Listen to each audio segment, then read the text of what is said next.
নাম আবার মুসলমান অনেক, কিছু আছে আমার আম্মার বয়সী হবে আর কিছু এর চেয়ে বেশি বয়সী হবে। এইগুলোর কোনো কাজ নাই মনে হয় কোনো। সমান অধিকার যদি বলেন তো স্বামী বলবে আমি দিছি 10 লাখ, তুমি দাও 10 লাখ। কিছুদিন পর স্ত্রী বলবে আমি নিব প্রথম সন্তান, স্বামীরে বলবে তুমি নিবা দ্বিতীয় সন্তান। এই সমস্ত আইন পাশ হইলে গজব আপনার উপরে আসবে আগে। তো জেন্ডার মতবাদ প্রতিষ্ঠিত করা উদ্দেশ্য সূরা নিসার 119 নম্বর আয়াতকে অস্বীকার করা। যেই পুরুষ নারীর রূপ ধারণ করে আর যেই নারী পুরুষের রূপ ধারণ করে, এই উভয় শ্রেণীর উপর আল্লাহ রসুলের অভিশাপ। বলেন নাউজুবিল্লাহ। আমি পড়লাম আর চিন্তা করলাম ওগো মাথায় গুলা ঢুকাইছে কে? এই মহিলাগুলা, এদের মাথায় গুলা আনছে কে? নিশ্চিত দালাল মার্কা কোন লোক, এরা কোরআনের এই বিষয়গুলা তাদের মাথায় দিয়ে দিস। সম্পত্তিতে নারী পুরুষের উত্তরাধিকার, সমান অধিকার চাওয়া মানে হলো সূরা নিসার 11 নম্বর আয়াতের বিরোধিতা করা। কিছুদিন পরে আপনাদের এলাকার কিছু মানুষ এই জায়গায় জায়গায় বৈশা বলবে আচ্ছা হুজুর গুকি আর খাইয়া দেয় কাম নাই, কি হয়েছে? নারীদের অধিকার না হয় চাইছে, এতে আন্দোলনের কি আছে? এখন আপনারা আজকে যে যতটুকু শুনলেন, আপনারা এই শোনার পরে কি বুঝছেন? এটার আন্দোলনের দরকার আসেনি কেন? কারণ এই অধিকার বাস্তবায়ন হওয়া মানে কিসের বিরোধিতা করা? তাহলে হুজুররা কি আন্দাজে আন্দোলন করে? ইসলাম সম্পর্কে অজ্ঞ কিছু মহিলা, তারা আল্লাহর হালাল বিধানকে হারাম করার পিছনে ষড়যন্ত্র করতেছে। এই লক্ষ্যে 318 পৃষ্ঠা ব্যাপী নারী বিষয়ক সংস্কার কমিশন নামে একটা প্রতিবেদন মাননীয় প্রধান উপদেষ্টার কাছে জমা দিস।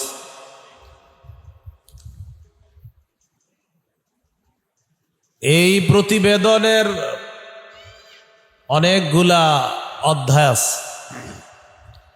অধ্যায়ের মধ্যে ধারা উপধারা এরকম ভাবে তারা প্রতিবেদনটা সাজিয়েছে।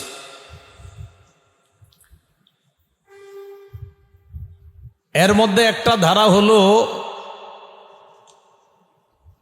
মিরাজ বা উত্তরাধিকার সম্পত্তিতে নারী পুরুষ সমান অধিকার।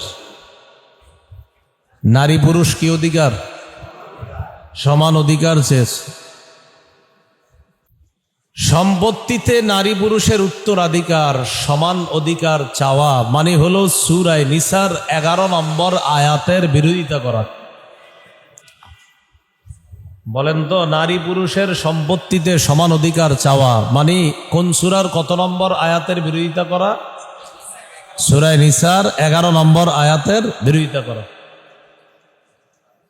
সূরা নিসার 11 নম্বর আয়াতে আল্লাহ বলেন ইউসিকুমুল্লাহু ফি আওলাদিকুম লিযযাকারি মিসলু হাজ্জিল উনসায়াইন। আল্লাহ তোমাদেরকে তোমাদের সন্তানের ব্যাপারে ওসিয়ত করেন, উপদেশ দেন। লিযযাকারি মিসলু হাজ্জিল উনসায়াইন, দুইজন নারীর অংশের সমান পাবে একজন পুরুষ। দুইজন নারীর অংশের সমান পুরুষের জন্য, মানে একজন পুরুষ যা পাবে দুজন মহিলা তা পাবে, তথা আপন ভাই যা পাবে দুই বোন তা পাবে। তো নারী বিষয়ক সংস্কার কমিশনের একটা অধ্যায় হলো, ওই অধ্যায়ের মধ্যে এটা আনছে যে সম্পত্তিতে নারী পুরুষের সমান অধিকার। বলেন তো, এই অধিকার যদি বাস্তবায়ন হয় তাহলে কি এটা কোরআনের বিরোধিতা হবে কিনা? কোরআনের বিরোধিতা। কোন সূরার কত নম্বর আয়াত? 11 নম্বর আয়াতের বিরোধিতা করে। কথা হলো, এই বিষয়টা আপনাদের সামনে আজকে আমি কেন আলোচনা করতেছি, এটার উদ্দেশ্য হলো কিছুদিন পরে আপনাদের এলাকার কিছু মানুষ এই জায়গায় জায়গায় বৈশা বলবে আচ্ছা হুজুর গুকি আর খাইয়া দেয় কাম নাই, কি হয়েছে? নারীদের অধিকার না হয় চাইছে, এতে আন্দোলনের কি আছে? এখন আপনারা আজকে যে যতটুকু শুনলেন, আপনারা এই শোনার পরে কি বুঝছেন? এটার আন্দোলনের দরকার আসেনি? কেন? কারণ এই অধিকার বাস্তবায়ন হওয়া মানে কিসের বিরোধিতা করা? তাহলে হুজুররা কি আন্দাজে আন্দোলন করে?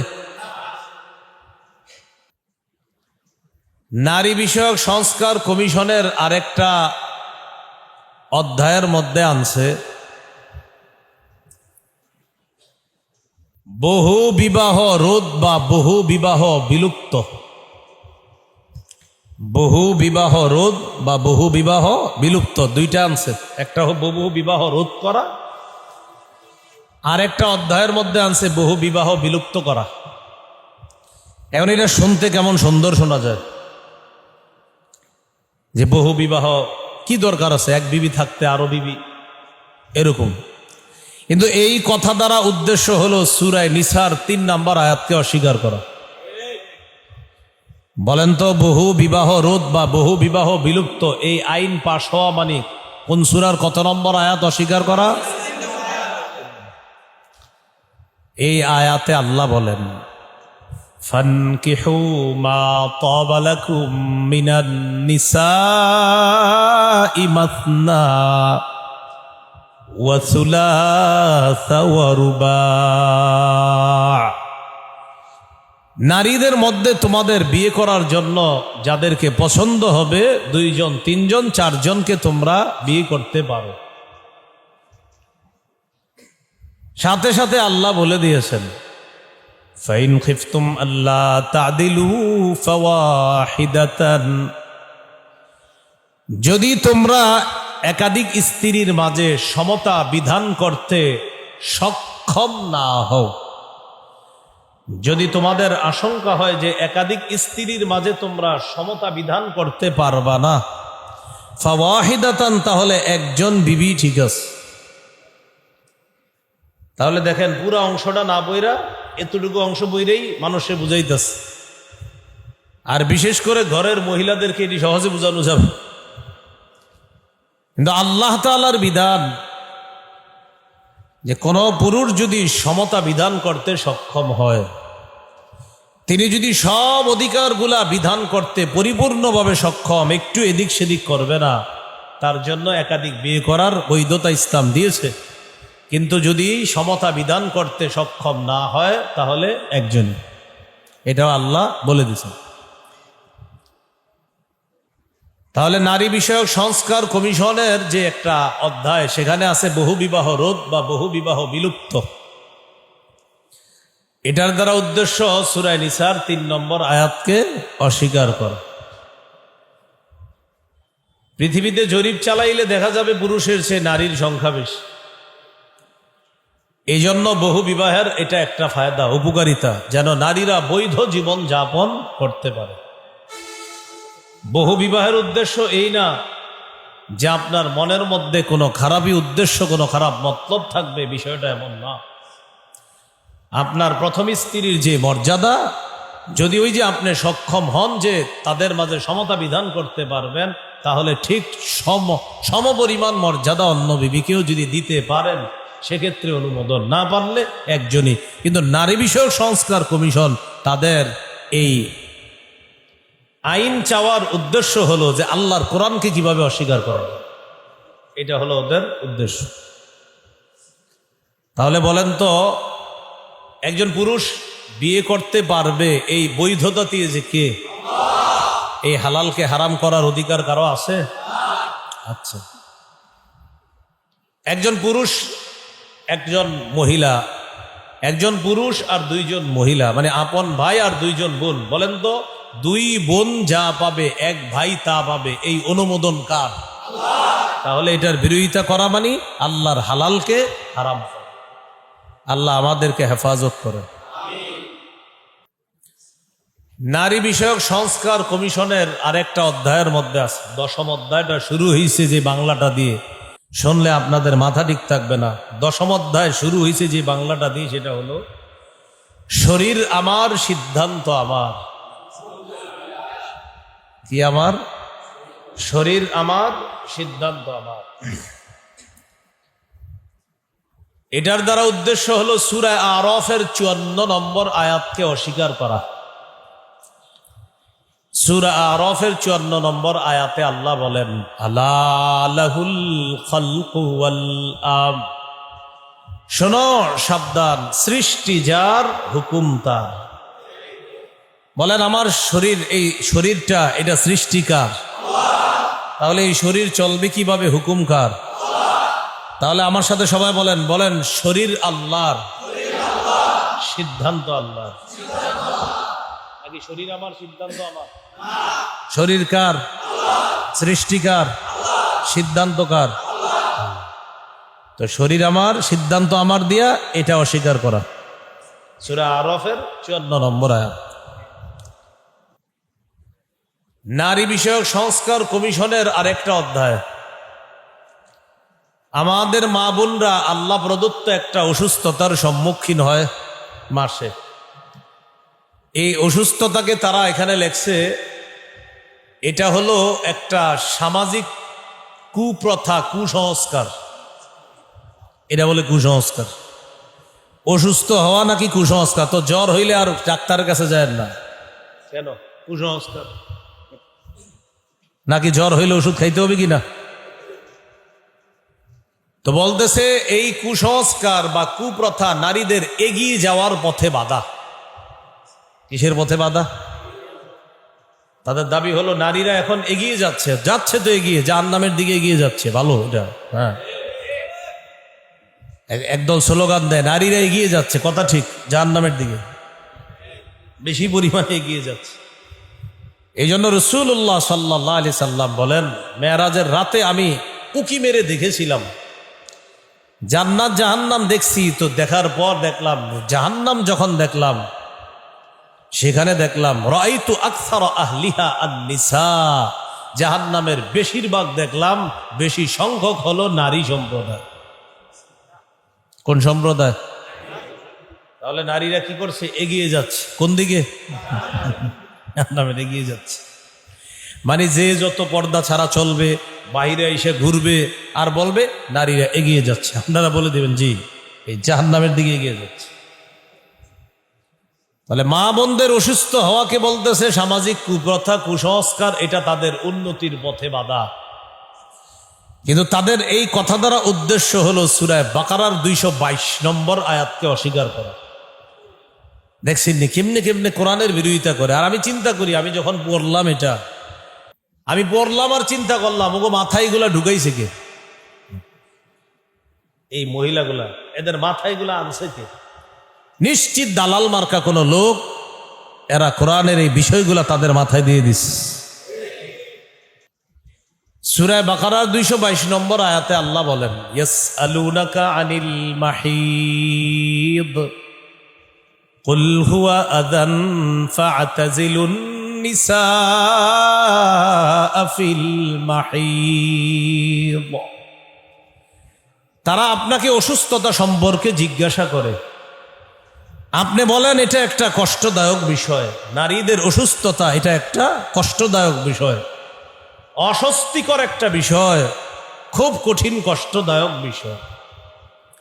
ফা'তাযিলুন নিসা ফিল মাহিদ, হে স্বামীগণ, এই অবস্থায় তোমরা তোমাদের স্ত্রীদের থেকে দূরে থাকবা। ওয়ালা তাকরাবুহুন্না হাত্তা ইয়াতহুরনা, তারা পবিত্র না হওয়া পর্যন্ত তাদের নিকটবর্তী হও না। ফাইযা তাতাহহারনা ফাতুহুন্না মিন হাইসু আমারাকুমুল্লাহ, যখন তারা পবিত্র হয়ে যাবে তখন তাদের কাছে তোমরা গমন করবা যেভাবে আল্লাহ হুকুম করেছে। ইন্নাল্লাহা ইউহিব্বুত তাওয়াবিনা ওয়া ইউহিব্বুল মুতাতাহহিরিন, নিশ্চয়ই আল্লাহ তাওবাকারীদেরকে পছন্দ করেন, ভালোবাসেন, এবং যারা পবিত্রতা অর্জনকারী তাদেরকেও আল্লাহ ভালোবাসেন, আল্লাহ মহব্বত করেন। তাহলে বলেন তো, সামাজিক কুপ্রথা, কুসংস্কার বলা, নারীদের অসুস্থতা, ছলে বলে কৌশলে সূরা বাকারার কত নম্বর আয়াত অস্বীকার করা? 222। নারী বিষয়ক সংস্কার কমিশনের আরেকটা অধ্যায়, সেখানে দাবি করা হয়েছে জেন্ডার, নারী ও জেন্ডার। জেন্ডার বলে তারা পরোক্ষভাবে ট্রান্সজেন্ডারকে প্রতিষ্ঠিত করে, প্রমোট করে। ট্রান্সজেন্ডার কাকে বলে আগে একটু বুঝেন। এটা কি ঘুরতেছে? এটা কি? তাহলে এটা পাখা। আর এই যে বাতি, এটা কি কি বলেন? লাইট। এটা কি বলেন তো? ফ্যান। সবাই বলেন কি? না, আমার কাছে এটা লাইট মনে হইতেছে। আসলে ফ্যান এটা? আরে না, এটা লাইট। আসলে ফ্যান? আচ্ছা, ফ্যান। আর এই যে জ্বলতেছে এটা কি? না, এটা ফ্যান।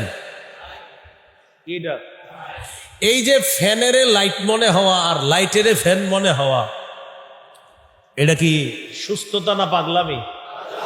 ট্রান্সজেন্ডার মানে আমি পুরুষ কিন্তু আমার নিজের মহিলা মনে হইতেছে, আর কোন মহিলার নিজের পুরুষ মনে হওয়া, এটাকে বলা হয় কি? ট্রান্সজেন্ডার। তা আপনারাই বললেন ফ্যানের লাইট মনে হওয়া পাগলামি, লাইটের ফ্যান মনে হওয়া পাগলামি। তাহলে পুরুষে নারী মনে হওয়া, নারীকে পুরুষ মনে হওয়া। পাবনার সিট খালি, সেখানে ভর্তি করায় ট্রিটমেন্ট নেওয়ার জন্য আমরা সাজেশন করব যে ওখানে যান। আপনাদের জায়গা ওরকম ভালো জায়গায় গিয়ে যে বলেন এই অধিকার সেই অধিকার, আপনাদের তো মাথাই ঠিক নাই। অধিকার প্রতিষ্ঠিত পরে করেন, আগে মাথা ঠিক করেন।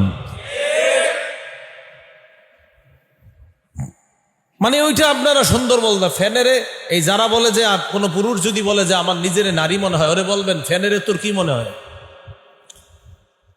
আমি হজে গেছি প্লেন দিয়ে। আপনাদের এলাকার যারা হজে যায়, ওমরা যায়, কি দিয়ে যায়? কিন্তু প্লেন আমার কাছে ঠেলা গাড়ি মনে হয়। কি মনে হয় আপনাদের কাছে? প্লেনরে কি মনে হয়? আর ঠেলা গাড়িরে কি মনে হয়? কিন্তু ঠেলা গাড়ি আমার কাছে বিমান মনে হয়। তো ঠেলা গাড়িরে বিমান মনে হওয়া, বিমান রে ঠেলা গাড়ি মনে হওয়া, ফ্যানেরে লাইট মনে হওয়া, লাইটের ফ্যান মনে হওয়া যেমন পাগলামি, পুরুষ কোন পুরুষ নিজের নারী মনে হওয়া আর নারী তার নিজেকে পুরুষ মনে হওয়া ঠিক এরকম পাগলামি। এই মতবাদ প্রতিষ্ঠিত করার দ্বারা উদ্দেশ্য হলো সূরা নিসার 119 নম্বর আয়াতকে অস্বীকার করা। কোন সূরা? কত নম্বর আয়াত? না আপনারা এতক্ষণ ওয়াজ শুনে কি বুঝলেন? কি আন্দোলন দরকার আসেনি? না, ওই বিকালবেলা চা খাইবেন আর বলবেন হুজুর আর কাম পায় না, বুঝা বুঝা ভাবছেন কি হুজুরা না কাম ছাড়াই বুঝা রয়েছে, হুজুর বুঝা শুনে আন্দোলন করে।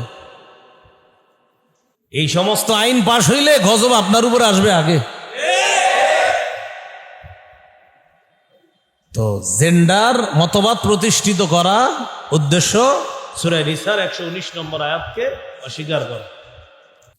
ওই আয়াতে ইবলিস একটা চ্যালেঞ্জ দিছে আল্লাহর সাথে। এই চ্যালেঞ্জের কথা আল্লাহ বলছে, ওয়ালা আমুরান্নাহুম ফালা ইউগাইয়িরুন্না খালকাল্লাহ।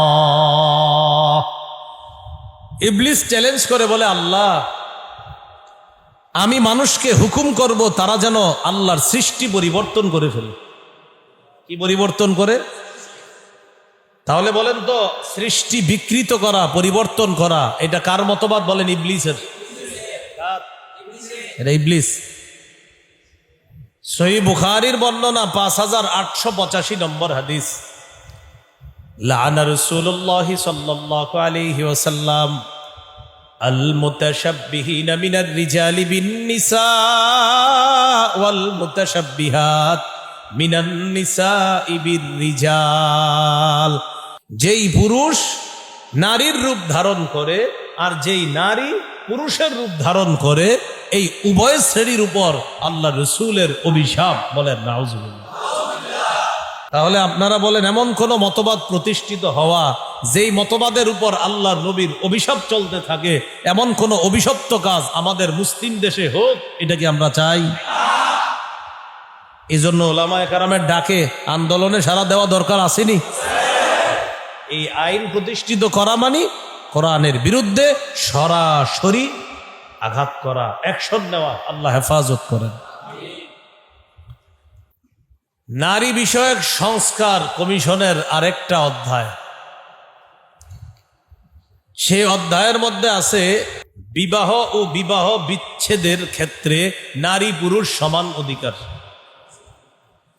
বিবাহ ও বিবাহ বিচ্ছেদের ক্ষেত্রে স্বামী স্ত্রীর সমান অধিকার। আচ্ছা, আমি আপনাদেরকে একটু বলি, যদি সমান অধিকার দ্বারা উদ্দেশ্য, অর্থাৎ একটা নারীর স্বামী যেমন তারে তালাক দিবে, একটা নারীও তার স্বামীরে তালাক দিবে, এটা অধিকার প্রতিষ্ঠিত করতে চায়। আমার সাথে বলেন, সবাই বলেন, তালাক দেওয়ার অধিকার শুধু স্বামীর, স্ত্রীর না। হ্যাঁ, কখনো যদি বলেন কোন স্বামী তার স্ত্রীকে তালাক গ্রহণ করার অনুমতি দেয়, সেক্ষেত্রে তার স্ত্রী তালাক গ্রহণ করতে পারে। এটাকে বলা হয় তালাক তাফবিজ, তথা স্বামীর পক্ষ থেকে স্ত্রীকে তালাক গ্রহণ করার অনুমতি প্রদান। তার টোটালটা মিলাইলে বোঝা যায় তালাকের অধিকার শুধু স্বামীর। স্ত্রীকে যদি অনুমতি দেয় কখনো কোনো স্বামী যে তুমি চাইলে তালাক গ্রহণ করতে পারো, তাহলে বলেন তো এই অধিকারটাও কে দিতে হবে? স্বামী। তালাকের টোটাল ক্ষমতা স্বামীর, এটা মনে রাখতে হবে। এই জন্য আপনারা বিয়ে শাদী ইদানিং এই জেনারেশন যারা বিয়ে করেন, কাজী সাহেবের লেখাগুলা ভালোভাবে পইরা সাইন করেন। কাজী সাহেবের ওই কিতাবের, যেই কিতাবটা আপনার সামনে খোলে, মানে বড় একটা বই, ওটার মধ্যে কিছু ধারা আছে, এই 17, 18, 19 এগুলা ভালো করে পড়বেন। এক ধারার মধ্যে আছে, স্ত্রী যদি কোনো কারণে বনিবনা না হয়, এই না হয়, সেই না হয়, সেক্ষেত্রে স্ত্রী তালাক গ্রহণ করার অধিকার পাবে। আপনি মাশাল্লাহ কবুল করার টেনশনে কিচ্ছু না বইরা হায়ের মধ্যে সাইন দিয়ে দিছেন। এই হায়ে সাইন দেওয়া মানে স্ত্রীরে তালাক দেওয়ার অনুমতি দিয়ে দিছেন। ওখানে দেখবেন পাশে লেখা আছে অপশন হ্যাঁ না, আপনি হায়ে ঠিক চিহ্ন দিয়ে দিছেন, নিচে আবার স্বাক্ষরও দিয়ে দিছেন। এর মানে আপনি পুরাটা বইরা স্বাক্ষর দিছেন। এর মানে কাজী সাহেবের এই লেখার মধ্যে যা যা আছে এগুলাতে আপনি রাজি আছেন। কিছুদিন পরে তালাকের ঘটনা ঘটলে এবার মুফতি সাহেবদের কাছে দৌড়ায়, হুজুর কি হইলো, আমার বউ দিহি আমারে তালাক দেয়। তখন মুফতি সাহেব বলে, বিয়ের সময় কি কাজী সাহেবের ওখানে লেখাপড়া হয়েছে? কয় হ্যাঁ। কয় সব কাগজপত্র নিয়ে আসেন। তখন সবগুলা কাগজপত্র নেওয়ার পর মুফতি সাহেব পড়ে দেখে ওখানে লেখা আছে যে কোনো কারণে বনিবনা না হলে বা বিভিন্ন কারণে কিছু না হলে স্ত্রী তালাকের অনুমতি পাবে, তালাকের বৈধতা পাবে, ওখানে লেখা। তো অপশনে আছে হ্যাঁ বা না। আপনি হায়ের মধ্যে চিহ্ন দিছেন, নিচে আবার স্বাক্ষরও দিছেন। এর মানে বিবিরে তালাকের প্রদান করার ক্ষমতা দিয়ে দিছেন বিয়ের দিন। মুফতি সাহেবের কিছু করার নাই। মুফতি সাহেব আপনার লেখাপড়া দেখা যা পাবে ওই অনুযায়ী ফতুয়া দিবে। এই জন্য সাধারণত দেখবেন তালাকের ফতুয়া মুফতি সাহেবরা মৌখিক দিতে চায় না, বলে যে লিখিত আনেন তারপর ফতুয়া দেয়। তো এই জন্য বিয়ে যেদিন করবেন ভালোভাবে পুরাটা পইরা এরপরে স্বাক্ষর করবেন। আল্লাহ আমাদেরকে বোঝার তৌফিক দান করেন। এখন কথা হলো, বিবাহ ও বিবাহ বিচ্ছেদের ক্ষেত্রে বা তালাকের ক্ষেত্রে স্বামী স্ত্রীর সমান অধিকার চাওয়া, এই অধিকার প্রতিষ্ঠিত করার দ্বারা উদ্দেশ্য হলো সূরা নিসার 34 নম্বর আয়াতকে অস্বীকার করা। কোন সূরার কত নম্বর আয়াত? ওই আয়াতে আল্লাহ বলেন, আর-রিজালু কাওয়ামুনা আলান নিসাই বিমা ফাদ্দালাল্লাহু বা'দাহুম আলা বা'দ ওয়া বিমা আনফাকু মিন আমওয়ালিহিম। পুরুষগণ নারীদের অভিভাবক, স্বামীগণ স্ত্রীর অভিভাবক। কেননা আল্লাহ তাদের একে অপরের উপর মর্যাদা দান করেছেন। আল্লাহ তাআলা তাদের কাউকে আরেকজনের উপর মর্যাদা দান করেছেন। এবং কেননা স্বামীরা তাদের স্ত্রীর পিছনে টাকা খরচ করে, তাদের স্ত্রীর পিছনে টাকা খরচ করে, তারা তাদের নিজের সম্পদ ব্যয় করে। এই জন্য আল্লাহ বলেন স্বামীরা হলো স্ত্রীদের অভিভাবক, পুরুষরা হলো নারীদের অভিভাবক। তাহলে বলেন তো পুরুষের মর্যাদা আগায়া রাখছে কে? তাহলে সমান অধিকার দেওয়া মানে আল্লাহর এই বিধানের বিরোধিতা করা। এখন আসেন এটার ক্ষতি কি? যদি বলেন বিবাহ ও বিবাহ বিচ্ছেদের ক্ষেত্রে নারী পুরুষ সমান অধিকার, তাহলে আগামী দিনে যদি এই অধিকার প্রতিষ্ঠিত হয়, কোনো পুরুষ বিয়ের সময় কি বলবে জানেন? আমি অমকের কন্যা অমককে বিয়ে করলাম, মুফতি সাহেব বা আপনাদের ইমাম সাহেব বিয়ে পড়াবে যে অমকের কন্যা অমকের সাথে এত লক্ষ টাকা দেন মোহরের বিনিময়ে আমি আপনার কাছে বিয়ের প্রস্তাব করলাম, রাজি থাকলে কবুল বলেন। তখন জামাই বলবে হুজুর কবুল একটু পরে বলি, আমি আগে কথা আছে আমার। কি কথা? আমি আমার বিবিরে মোহরানা দিছি 10 লাখ, ওরেও বলেন আমারে 10 লাখ দিতে। ইমাম সাহেব বলবে আরে ভাই দেখি আপনার 10 লাখ আপনারে দিবে কেন, মোহর তো আপনি দিছেন। তখন বলবে হুজুর আপনি জানেন না বর্তমানে বিবাহ ও বিবাহ বিচ্ছেদের ক্ষেত্রে নতুন নাকি আইন হয়েছে, সেটা হলো সমান অধিকার। তো বিয়ে করার সময় আমি যেহেতু 10 লাখ দিতেছি, বউরেও কম 10 লাখ দিতে, হলো সমান অধিকারের ভয়াবহতা। সমান অধিকার যদি বলেন তো স্বামী বলবে আমি দিছি 10 লাখ তুমি দাও 10 লাখ। কিছুদিন পর স্ত্রী বলবে আমি নিব প্রথম সন্তান, স্বামীরে বলবে তুমি নিবা দ্বিতীয় সন্তান। কারণ কি অধিকার? বলেন কি অধিকার? তাহলে এই কথা বলা সুস্থতা না পাগলামি? এই জন্য আমার সাথে বলেন সবাই, বলেন সমান অধিকার নয়, বলেন নারীদের ন্যায্য অধিকার চাই। আবার বলেন নারীদের সমান অধিকার নয়, ন্যায্য অধিকার চাই। সমান অধিকার না ন্যায্য? ন্যায্য অধিকার প্রতিষ্ঠিত করেন। নারীদের ন্যায্য অধিকার কি? তার স্বামী তাকে মোহরানা দিবে। নারীর ন্যায্য অধিকার কি? তার স্বামী তার থেকে যৌতুক নিবে না। নারীর ন্যায্য অধিকার কি? তার ভাই তার সম্পত্তি বুঝাইয়া দিবে। নারীর ন্যায্য অধিকার কি? বাবার মিরাস থেকে সে পাবে। নারীর ন্যায্য অধিকার কি? একটা নারীকে তার ভাই তার স্বামী তার বাবা সবাই মিলে সযত্নে লালন পালন করবে, এগুলো একজন নারীর ন্যায্য অধিকার। তাহলে ইসলাম নারীর সম্মান বাড়াইছে না কমাইছে? আর এরা ঈশা রাস্তায় নামায় বলাইতে চায় নারীরা এগিয়ে যাচ্ছে কোথায় জানি। এই হলো আপনার বিবাহ ও বিবাহ বিচ্ছেদ ক্ষেত্রে নারী পুরুষ বা স্বামী স্ত্রী সমান অধিকার বলার ক্ষতি। তাহলে এটার দ্বারা কত নম্বর আয়াত অস্বীকার করা? সূরা নিসার 34। এরপরে যেটা আছে এটা শুনলে তো আপনারা কি বলবেন। নারী বিষয়ক সংস্কার কমিশনের আরেকটা অধ্যায়ের দাবি হলো যৌন কর্মীদেরকে শ্রম অধিকারে তাদেরকে শ্রমিকের মর্যাদা দেওয়া। যৌন কর্মী এই কথাটাই তো সঠিক না। যৌন কর্মী আবার কি? এটা কি কোনো কর্ম? আরে একটা মানুষ দেহ ব্যবসা করা এটা কি কোনো কর্ম নাকি আকাম? এটার নাম আবার কর্মী হয় কেন? এটা প্রথম কথা। মনে রাখবেন কোন নারী তার দেহ বিক্রি করে তিনি পৃথিবীতে বাঁচবে এটা কোনো নারীর চাহিদা না। আমাদের দেশে যে মা বোনরা না পেরে তারা তাদের সতীত্ব বিলিয়ে দিচ্ছে টাকার কাছে, আপনি তার পার্সোনাল অভিমত নেন, সে বলবে না এরকম অসুস্থ জীবন আমিও চাই না। হয়তো অভাবের যন্ত্রণায় অভাবের তাড়নায় বা কোনো কারণে পরিস্থিতির শিকার হয়ে তাই এই পথ বেছে নিতে বাধ্য। কিন্তু আপনি সব নারীদেরকে জিজ্ঞাসা করেন যে তোমরা কি এই পথে থাকতে চাও, তারা বলবে না, এটাতে কেউ থাকতে চায় না, আমরা সুস্থ জীবন চাই। নারী অধিকার যারা প্রতিষ্ঠিত করতে চাইলো, যে নারীগুলা মাননীয় প্রধান উপদেষ্টার কাছে তাদের বলা উচিত ছিল যে যেই সমস্ত মহিলাগুলা বিভিন্ন কারণে পরিস্থিতির শিকার হয়ে আজকে তারা তাদের দেহ বিক্রি করে টাকা ইনকাম করে, ও মাননীয় প্রধান উপদেষ্টা আমরা তাদের একটা সুস্থতা জীবন চেয়ে আপনার কাছে স্মারকলিপি দিলাম, তাদের জন্য একটা সুন্দর সুস্থ জীবনের ব্যবস্থা করে দেওয়ার জন্য আমরা আবেদন জানাইলাম। তাহলে বুঝতাম ওই নারীরা তাদের প্রতি আসলেই সহমর্মিতা প্রদর্শন করে। কিন্তু মনে রাখবেন এরা আসলে অধিকার প্রতিষ্ঠিত করা এটা এদের উদ্দেশ্য না, ওদের উদ্দেশ্য কোরআনের বিরোধিতা করা। কারণ ওই নারীদেরকে জিজ্ঞাসা করেন, আমাদের দেশে যে মা বোনরা এরকম পথ বেছে নিছি, জিজ্ঞাসা করেন যে তুমি কি এরকম জীবন চাও? 100 জনের মধ্যে 100 জন বলবে অসম্ভব, এটা তো কোনো জীবন না, তারাই বলবে। তাহলে উচিত ছিল কি তাদের সুন্দর সুস্থ একটা জীবনের ব্যবস্থা করে দেওয়া, এটা ছিল উচিত। উল্টা কি বললো? তাদের এই কর্মটাকে শ্রমিকের মর্যাদা দেওয়া। এটার দ্বারা উদ্দেশ্য কি তাদের? এটার দ্বারা উদ্দেশ্য আমাদের দেশের মেয়েদেরকে তারা এই দেহ ব্যবসায়ী বানানোর ষড়যন্ত্র চালাচ্ছে। কারণ যেহেতু শ্রমিকের মর্যাদা পাবে, তাহলে তো এই পেশা, এটা একটা পেশা,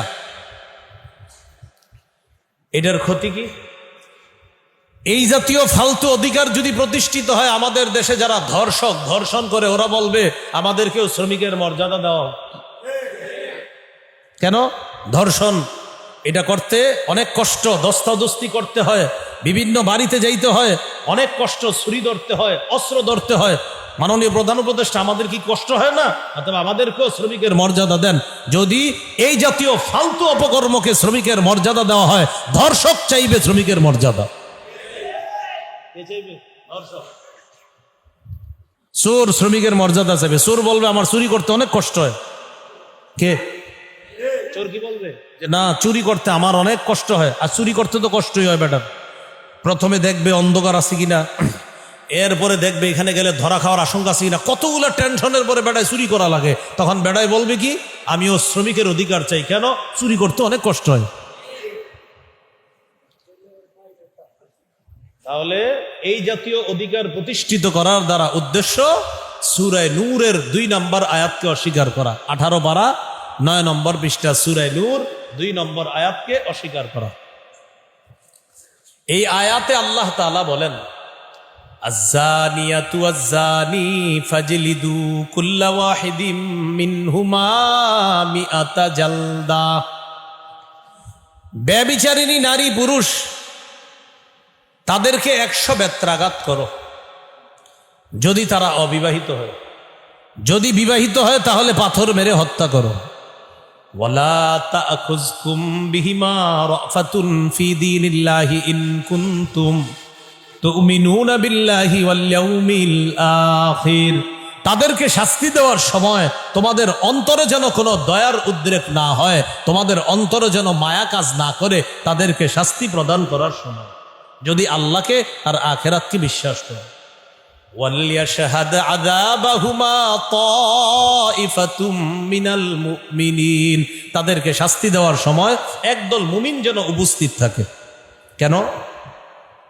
এটার দ্বারা উদ্দেশ্য হলো ব্যভিচারিণী নারী পুরুষদেরকে শাস্তি দেওয়ার সময় যদি অন্যরা উপস্থিত থাকে, তাদের ভিতরে ভয় সৃষ্টি হবে যে ভবিষ্যতে এই অপরাধ করলে আমাকেও এই জাতীয় শাস্তি দেওয়া হবে, তাহলে একটা শাস্তিতে হাজারো অপরাধী ভালো হয়ে যাবে। এটা ইসলামী আইনের একটা উপকারিতা। ইসলামী আইনের উপকারিতার শেষ নাই। চোর চুরি করার পর যদি হাত কাটা হয়, আর মানুষ যদি দেখে যে চুরির পরে হাত কাটা হয়েছে, 1000 চোর একদিনে ভালো হয়ে যাবে। কারণ চিন্তা করবে, বাবা এখন থেকে চুরি করে ধরা খালেই হাত কাটা হবে। তাহলে ইসলামী আইনে হাত কাটা হয় একজনের, চোর ভালো হয় 1000। এটা ইসলামী আইনের উপকারিতা। কিন্তু আপনি ইসলামী আইনের চিন্তা কিভাবে বুঝায়? বাবা হাত কাটা, এটা কি কোনো মানবিকতা? আর চুরি করা এটা খুব ভালো কাজ। হাত কেটে দেন একজনের, 1000 চোর ভালো হয়ে যাবে। ধর্ষকদের বিচার করেন, যারা ধর্ষণ করে তাদেরকে বিচার করেন, তাদেরকে হত্যার বিধান করেন। এই যে একটা মেয়ে ধর্ষিতা হলো, আপনার ছোট্ট মেয়ে নাবালিকা, কয়েকটা পাওয়া, 1 তো ধর্ষণ, 2 শিশু নির্যাতন, 3 আপনার হত্যা করা। কতগুলা অপরাধ পাওয়া যাওয়ার পরেও এখনো 83 দিন লাগে এটার বিচার। কতদিন লাগে? একটা বিচারের দেরি হয় কেন? সাক্ষী উপস্থিত হইতে সময় লাগে। এই সে হের সাক্ষী পুরা বাংলাদেশ। এরপরেও আইনি প্রক্রিয়া, এই যে এক বাংলা অঙ্গ বাংলাদেশে আইনি প্রক্রিয়া, এটা শুনতে শুনতে মনে আমগো জীবন শেষ হইব। আইনি প্রক্রিয়া চলছে, কিছু কইলে কি হয়? হ্যাঁ, আইনি প্রক্রিয়া চলছে। যে চোরদের হাত কাটা হবে কিনা, আইনি প্রক্রিয়া। ডাকাতের এই শাস্তি হবে কিনা, বিষয়টা আইনি প্রক্রিয়া। এই প্রক্রিয়াটা যে কোন দেশি প্রক্রিয়া, এই জন্য ইসলামী আইন বাস্তবায়ন হইলে প্রক্রিয়া টক্রিয়া আর বলবে না, নগদ শাস্তি। আল্লাহ আমাদেরকে বুঝার তৌফিক দান করেন। তাহলে বলেন তো, যৌন কর্মীদেরকে শ্রমিকের মর্যাদা দিলে হাজারো অপরাধীরা কিসের মর্যাদা চাইবে? শ্রমিকের মর্যাদা চাইবে। নারী বিষয়ক সংস্কার কমিশনের এটার মধ্যে আরেকটা অধ্যায়, সেই অধ্যায়ের মধ্যে চাওয়া হয়েছে সংবিধান শুরু করা কোন ধর্মীয় কোন ধর্মকে অনুসরণ করে যেন সংবিধান শুরু করা না হয়। বুঝেননি উদ্দেশ্যটা কি? আবার শোনেন বাংলাটা। কোন নির্দিষ্ট ধর্মকে অনুসরণ করে যেন সংবিধান শুরু করা না হয়। উদ্দেশ্য হইল বিসমিল্লাহ যেন লেখা না হয়। বিসমিল্লাহ কোন ধর্মের? এই জন্য বলে না ইসলাম ধর্ম, বলতেছে কোনো ধর্মীয় বিষয় অনুসরণ করে যেন সংবিধান শুরু না করা হয়। আপনারা সোজাসুজি বললেই তো হয় যে বিসমিল্লাহ দ্বারা যেন সংবিধান শুরু করা না হয়। চিন্তা করেন কত বড় ষড়যন্ত্র। এটার দ্বারা উদ্দেশ্য সূরা আলী ইমরানের 19 নম্বর আয়াত এবং সূরা আলী ইমরানের 85 নম্বর আয়াতকে অস্বীকার করা। এই আয়াতের মধ্যে আছে আল্লাহ তাআলা বলেন, ইন্নাদ দীনা ইনদাল্লাহিল ইসলাম, আল্লাহর কাছে একমাত্র দিন হলো ইসলাম। ওয়া মান ইয়াবতাগি গায়রাল ইসলামি দীনান ফালাই ইউকবালা মিন, যে ব্যক্তি ইসলাম ছাড়া অন্য কোনো কিছুকে দিন হিসাবে কামনা করবে এটা তার থেকে কিছুতেই গ্রহণ করা হবে না। ওয়া হুয়া ফিল আখিরাতি মিনাল খাসিরিন, সে আখিরাতে ক্ষতিগ্রস্তদের অন্তর্ভুক্ত হয়ে যাবে। সে আখিরাতে ক্ষতিগ্রস্তদের অন্তর্ভুক্ত হয়ে যাবে। এই হলো আপনার কোরআন বিরোধী অনেকগুলা কথা। এই নারী বিষয়ক সংস্কার কমিশনের আমি তো মাত্র কিছু বললাম, রন্ধ্রে রন্ধ্রে কোরআনের বিরোধিতা করা হয়েছে। এবার একটা আয়াত শোনায় আপনাদেরকে, সূরা ইউনূসের 15 নম্বর আয়াতটা মন দিয়ে শোনেন। আল্লাহ তাআলা বলেন, وَإِذَا تُتْلَى عَلَيْهِمْ آيَاتُنَا بَيِّنَاتٍ قَالَ الَّذِينَ لَا يَرْجُونَ لِقَاءَنَا ائْتِ بِقُرْآنٍ غَيْرِ هَذَا أَوْ بَدِّلْ قُلْ مَا يَكُونُ لِي أَنْ أُبَدِّلَهُ مِنْ تِلْقَاءِ نَفْسِي ইন আত্তাবিউ ইল্লা মা ইউহা ইলাই ইন্নী আখাফু ইন আসাইতু রাব্বি আযাবা ইয়াউমিন আযীম। কাফেরদের সামনে যখন কোরআনের আয়াত তেলাওয়াত করা হতো, কাফেরদেরকে যখন কোরআন পড়ে শোনানো হতো, মুশরিকদের সামনে কোরআন পড়া হতো, তখন তারা বলতো, যারা আখেরাত বিশ্বাস করে না, আল্লাহর সাক্ষাৎ বিশ্বাস করে না, তারা বলে, মুহাম্মদ তুমি এই কোরআন ছাড়া আরেকটা কোরআন আনো। কি বলতো? তুমি এই কোরআনের পরিবর্তে আরেকটা কোরআন আনো, আও বাদদিল, অথবা আমাদের সামনে যেইগুলা বলতেছো এগুলা পরিবর্তন করো।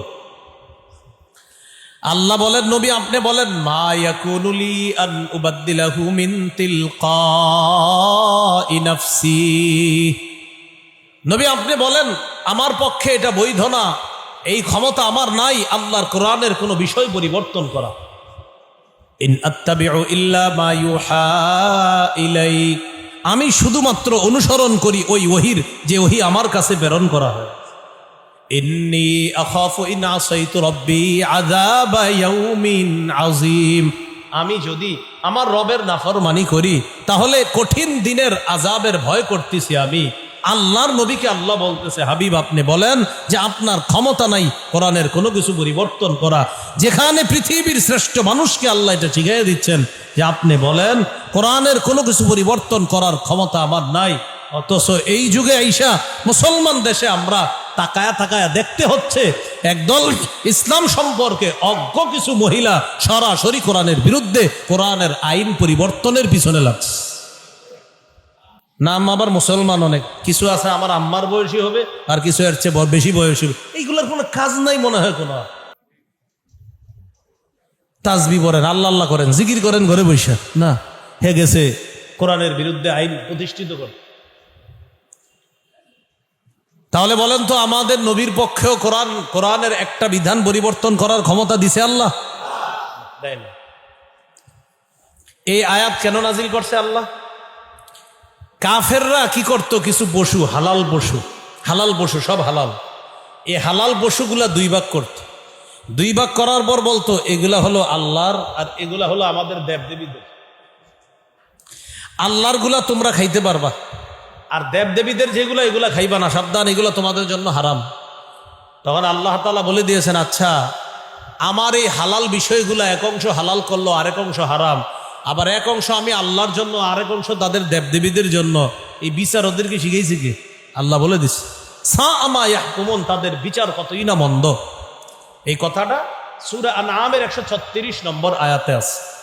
ওয়াজআলু লিল্লাহি মিম্মা যারা মিনাল হারসি ওয়াল আনআমি নাসীবা فقالوا هذا لله بزعمهم وهذا لشركائنا।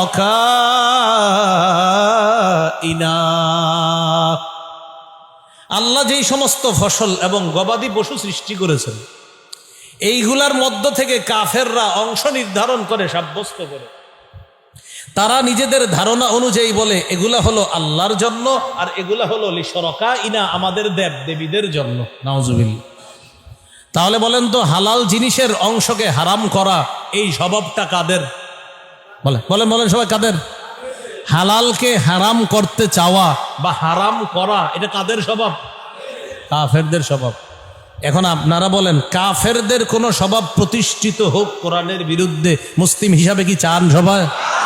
তো প্রতিবাদ দরকার আসেনি? এই জন্যই ওলামায়ে কেরাম ডাকছে আমাদের 3 তারিখ। তাহলে এটা এই প্রতিবাদে অংশ নেওয়ার দরকার আছে কিনা? নরসিংদীর উলামায়ে কেরামের নেতৃত্বে, তাদের দায়িত্বে, তাদের নেতৃত্বে আপনারাও যে কোনো ইসলাম বিরোধী কর্মকাণ্ডের বিরুদ্ধে কঠোর থেকে কঠোর যদি হওয়া দরকার লাগে, সেটা হওয়ার জন্য প্রস্তুত থাকতে হবে। কেন? যে ইসলাম বিরোধী কোনো কাজ হবে না। ইসলাম বিরোধী কিছু হওয়া মানে এই দেশের সংখ্যাগরিষ্ঠ মানুষকে কষ্ট দেওয়া। এই দেশের সংখ্যাগরিষ্ঠ কারা? মুসলমান। আল্লাহ আমাদেরকে বুঝার তৌফিক দান করেন। মনে আসেনি কোন আলোচনা করতেছিলাম? মূলনীতি নাম্বার 1, আল্লাহ যা হালাল করেছেন তা হালাল, আল্লাহ যা হারাম করেছেন তা হারাম। মূলনীতি নাম্বার 2, আল্লাহর হালালকে হারাম করা বা আল্লাহর হারামকে হালাল করার ক্ষমতা কারো নাই। 3 নম্বর মূলনীতি, আমাদের রাসূলুল্লাহ সাল্লাল্লাহু আলাইহি সাল্লাম, আমাদের নবীজি সাল্লাল্লাহু আলাইহি সাল্লাম কোন বিষয়কে হালাল হারাম সাব্যস্ত করাটা, এটা আল্লাহর হালাল হারাম করার মতোই বিধান হিসাবে সাব্যস্ত হয়ে যায়। সুবহানাল্লাহ। এটা একটু মন দিয়ে শোনেন। এই ফিতনা আপনাদের এলাকায় আসছে কিনা জানি না। হাদিস অস্বীকার করার ফিতনা হুজুর এদিকে আসেনি? হ্যাঁ, হাদিস অস্বীকার করার ফিতনা। আচ্ছা, কিসের ফিতনা বলেন তো? এটা হাদিস অস্বীকার। ইবনে মাজার 12 নম্বর হাদিস, রাসূলুল্লাহ সাল্লাল্লাহু আলাইহি সাল্লাম বলেন, ইউশিকুর রাজুলু মুত্তাকিআন আলা আরিকাতিহি ইউহাদ্দাসু বিহাদিসিম মিন্নি। এমন একটা জামানা আসবে যে জামানায়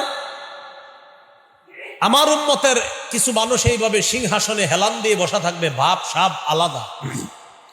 ইউহাদ্দাসু বিহাদিসিম মিন্নি, আমার হাদিস তার সামনে পেশ করা হবে। ফায়াকুলু বাইনানা ওয়া বাইনাকুম কিতাবুল্লাহ। ওই ব্যক্তি বলবে, আমাদের মাঝে আর তোমাদের মাঝে আল্লাহর কিতাব থাকতে হাদিসের কি প্রয়োজন? নাউজুবিল্লাহ বলেন। এক ব্যক্তির সিংহাসনে হেলান দেওয়া বসা, তার সামনে হাদিস পেশ করা হলে সে বলবে, আরে মিয়া, কোরআন থাকতে হাদিসের কি দরকার? তখন ওই ব্যক্তি যুক্তি দিয়ে বলবে, ফামা ওয়াজাদনা ফীহি মিন হারামিন হাররামনা। কোরআনে যেটা হালাল এটা হালাল মানলেই তো হয়। ওয়া মা ওয়াজাদনা ফীহি মিন হালালিন ইস্তাহলালনা। কয় কোরআনে যেটা হারাম এটা হারাম মানলেই হয়, কোরআনে যেটা হালাল এটা হালাল মানলে হয়। যুক্তি তো সুন্দর। কোরআনের হালালকে আমরাও কি মানি? হালাল। কোরআনের হারামকে আমরাও কি মানি?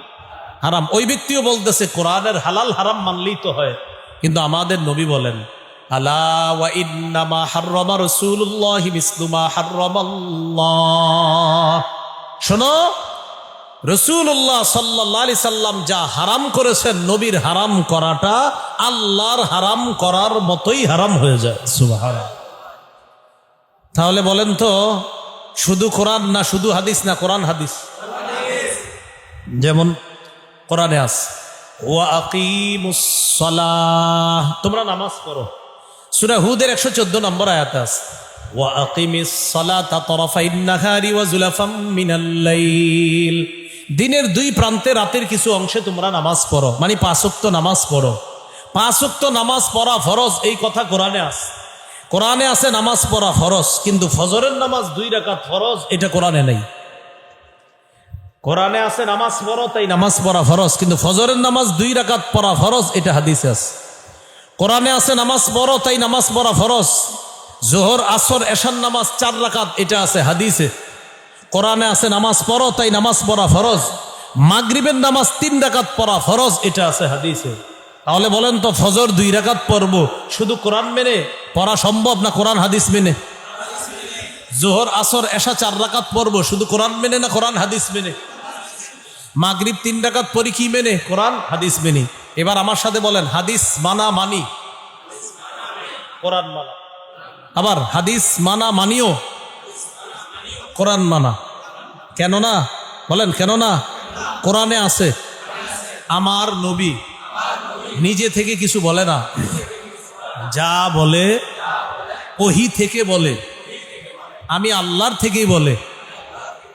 তাহলে আল্লাহ বলে দিয়েছেন মা ইয়ানতিকু আনিল হাওয়া, নবী নিজের থেকে কিছু বলে না। ইন হুয়া ইল্লা ওয়াহয়ুন ইউহা, তার কাছে ওহী পাঠানো হয়, এই ওহী নবী বলে।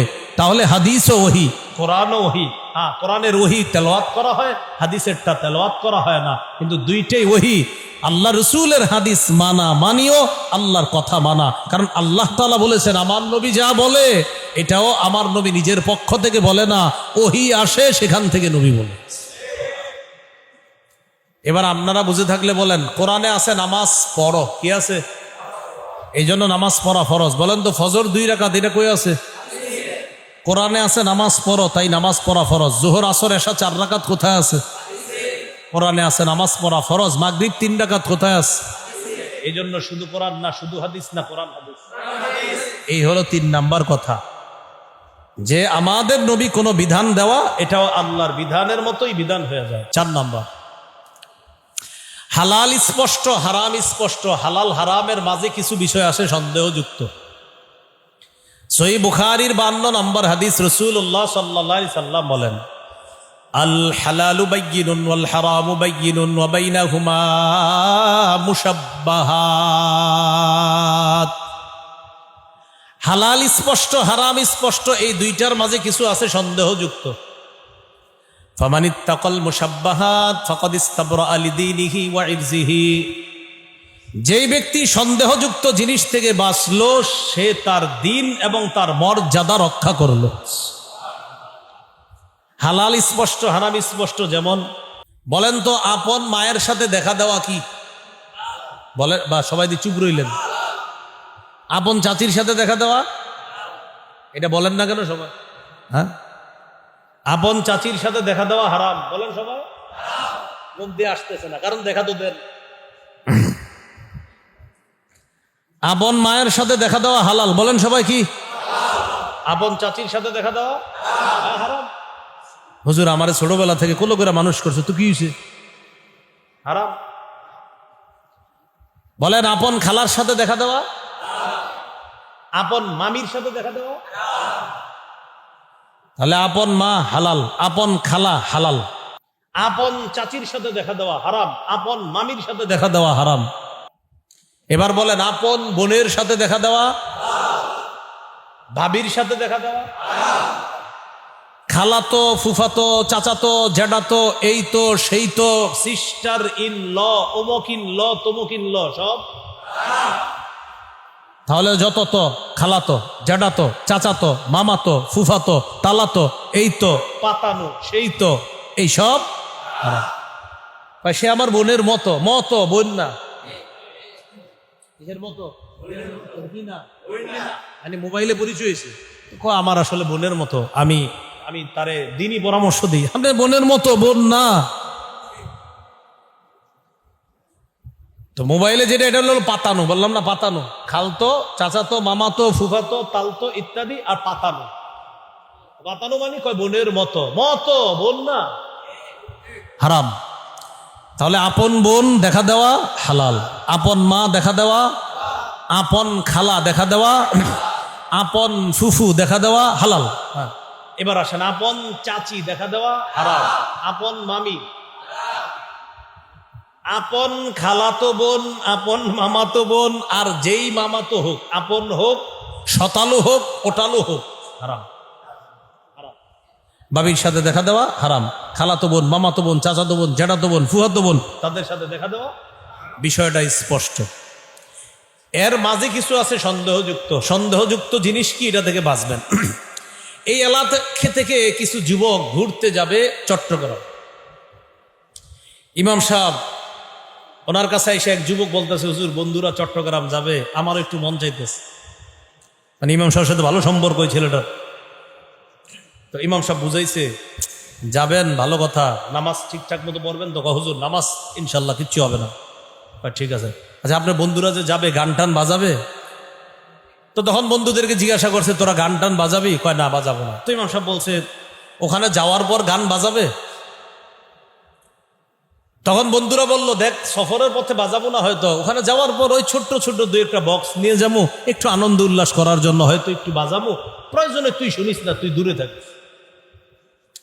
তো ইমাম সাহেব এবার এটা শুইনা বুঝাইছে যে দেখেন, ঠিক আছে দূরে থাকলে আপনার গুনাহ হবে না, কিন্তু আমার তো মনে হয় দূরে কতক্ষণ থাকতে পারবেন।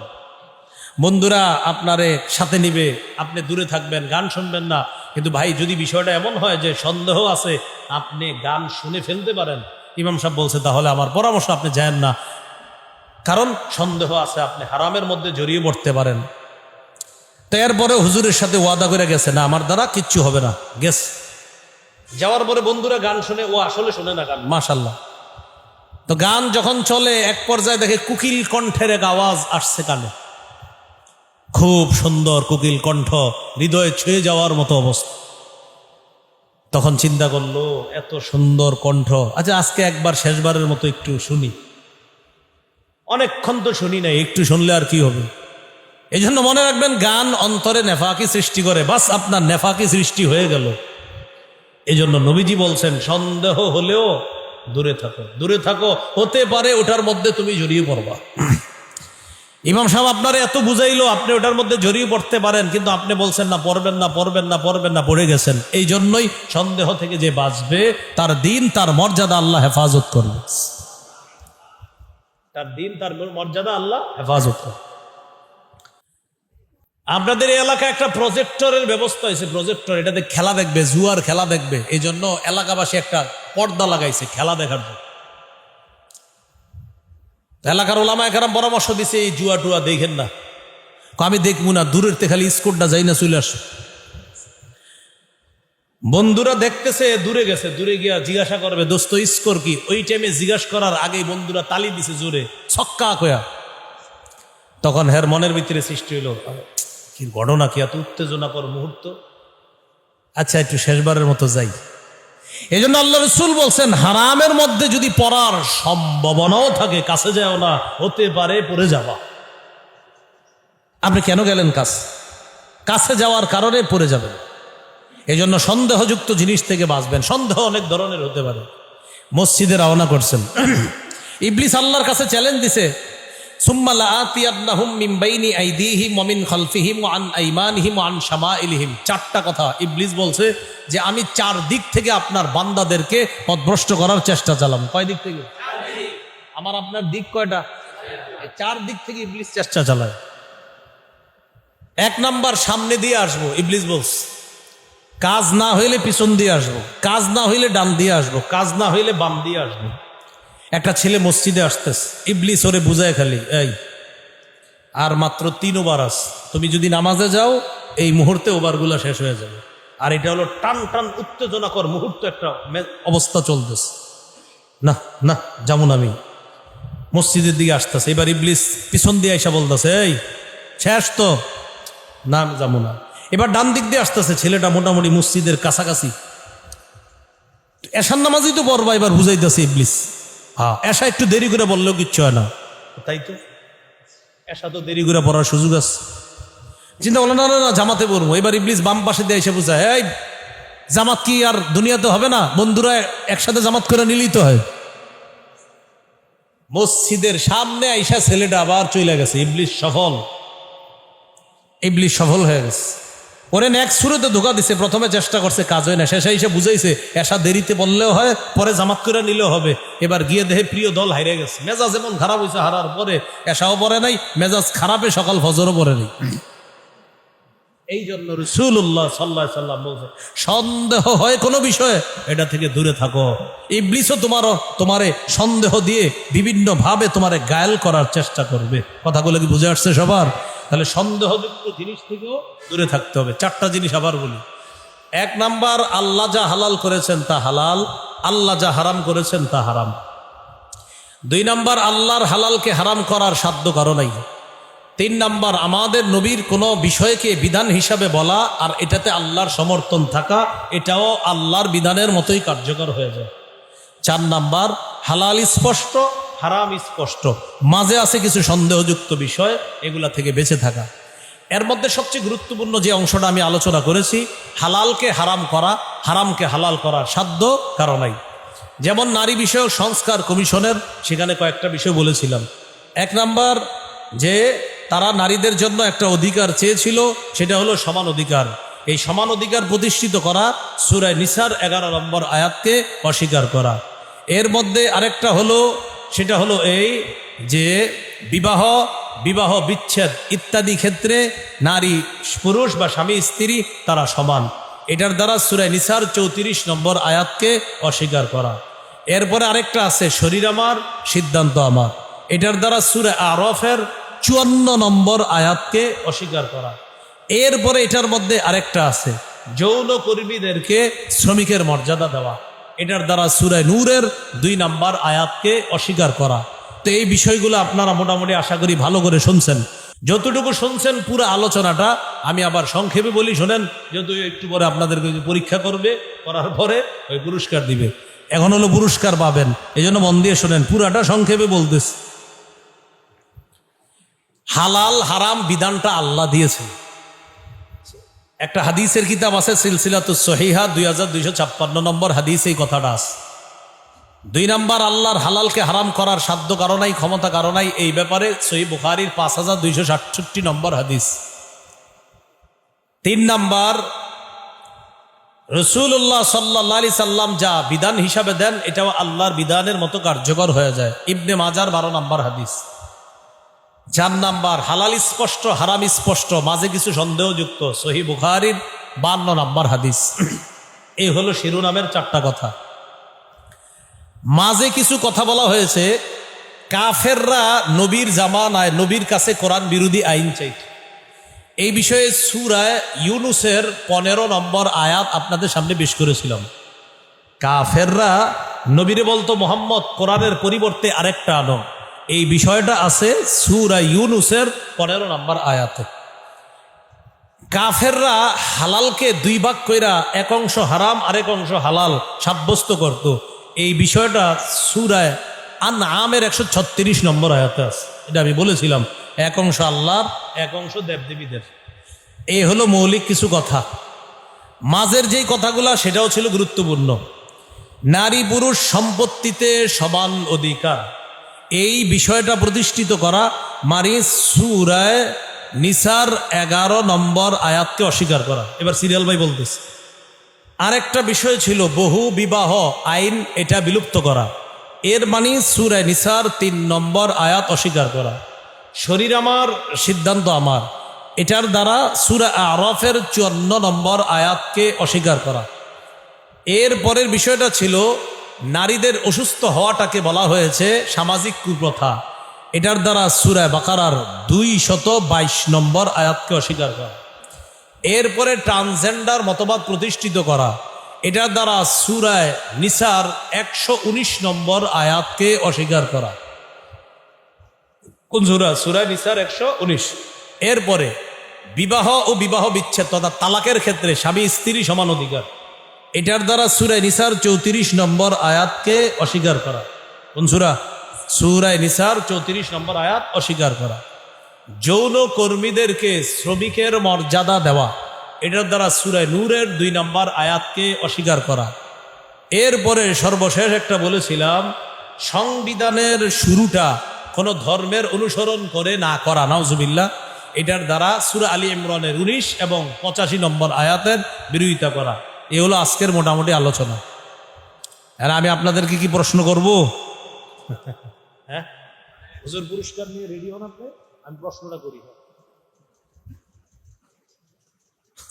হ্যাঁ, সবাই প্রস্তুত তো? সহজ হওয়ারই কথা, এক বিষয় কয়েকবার বলা হয়েছে। আমি আজকে বয়ানের শুরুতেই একটা আয়াতে কারিমা তেলাওয়াত করেছি, যে আয়াতে আপনি আপনাদের ক্লু দিচ্ছি। আয়েশা সিদ্দিকা রাদিয়াল্লাহু তাআলা আনহা থেকে বর্ণনা একটা হাদিস, নবীজি তার এক স্ত্রীর কাছে গিয়ে ঘরে গিয়ে মধুপান করতেন। এখন কথা হলো, কেউ বইলেন না, হুজুর নিয়মটা কি বলা? ওরা যে উত্তর দিবে প্রথমে হাত তুলবে, হাত তোলা যে আগে তুলে সে। আচ্ছা